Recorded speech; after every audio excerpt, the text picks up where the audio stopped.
आज फिर समर देर से घर आए। सीमी समर का इंतज़ार कर रही थी। वह खाना लगाने उठने लगी। समर ने कहा, तुम सो जाओ सीमी, मैं खाना खा कर आया हूँ। यह कहते हुए समर अम्मा के पास चले गए। वह रोज़ अम्मा के पैर दबाते। अम्मा ने उन्हें माँ बाप दोनों बनकर पाला था। अम्मा ने कहा, बेटा आज तुम फिर देर से आए हो। समर ने हमेशा की तरह ऑफिस के काम और किसी दोस्त के मिलने का बहाना किया। सीमी अपनी हर बात सास से शेयर करती थी। सास अम्मा ने मुझसे बताया कि उन्होंने समर को 4-5 लड़की की फ़ोटो दिखाई थी। शादी के लिए उसने सीमी को पसंद किया। ये सुनकर सीमी को तसल्ली होती थी।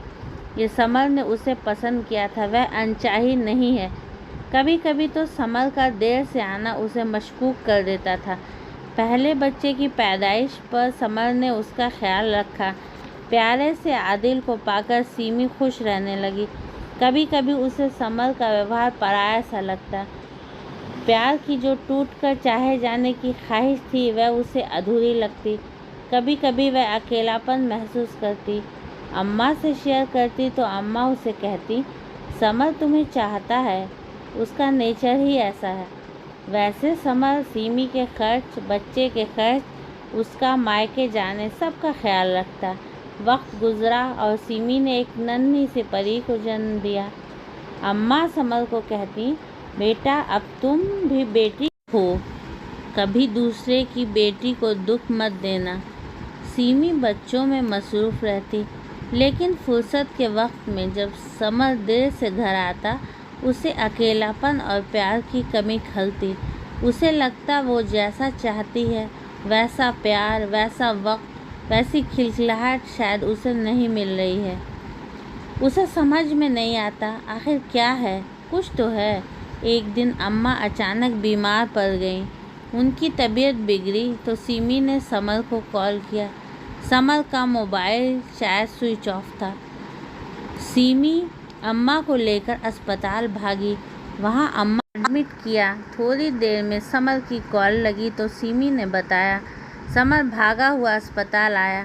अम्मा का आखिरी दीदार हो पाया। अम्मा के जाने के बाद जैसे सीमी बहुत तन्हा हो गई। अक्सर समर देर से आते। सीमी ने कहा, समर आप जल्दी आया करें। समर ने जवाब दिया, सीमी मुझे बहुत से काम होते हैं, मैं तुम लोगों को किसी चीज़ की कमी तो नहीं होने देता। सीमी चुप हो गई। एक दिन सीमी की तबीयत परेशान थी। उसने समर को कॉल किया। समर ने कॉल पिक किया। सीमी ने उसे आने को कहा। समर ने कहा, मैं आज नहीं आ पाऊँगा, मेरे एक दोस्त की तबीयत बहुत ख़राब है, मैं अस्पताल में हूँ। दूसरे दिन समर के एक दोस्त ने सीमी को कॉल किया। उसने कहा, भाभी समर को मैंने किसी औरत के साथ अस्पताल में देखा है। सुनकर सीमी का दिल छन से हो गया, जैसे कुछ टूटा हो। सीमी फ़ौरन अस्पताल पहुंची। काउंटर से पता किया। रूम नंबर पता कर जब कमरे में पहुंची तो देखा समर एक औरत के साथ है। औरत बीमार थी। जैसे ही सीमी कमरे में दाखिल हुई उस औरत ने समर से पूछा, डार्लिंग ये कौन है? ये सुनकर सीमी का शक यकीन में बदल गया। अब उसे समझ में आया उसका दिल क्यों खाली सा था, क्यों कमी लगती थी उसे प्यार में। उसने समर को बाहर बुलाकर 2 टुकड़ों में पूछा तो समर ने इकरार किया। वह औरत हानिया उसकी बीवी है, कॉलेज की दोस्त, जिससे अम्मा शादी के लिए राज़ी नहीं हुई थी। उसने बाद में उससे निकाह कर लिया था क्योंकि वह समर को बहुत चाहती थी। यह सुनकर सीमी का दिल वीरान हो गया। सीमी सोच रही थी, दिल के अरमां आंसुओं में बह गए, हम वफा करके भी तन्हा रह गए। ऐसे ही और कहानी और सुविचार के लिए मेरे चैनल को सब्सक्राइब कीजिए। वीडियो को लाइक शेयर करना मत भूलिएगा। आगे की और नेक्स्ट वीडियो के लिए आपसे फिर मिलते हैं। अलविदा।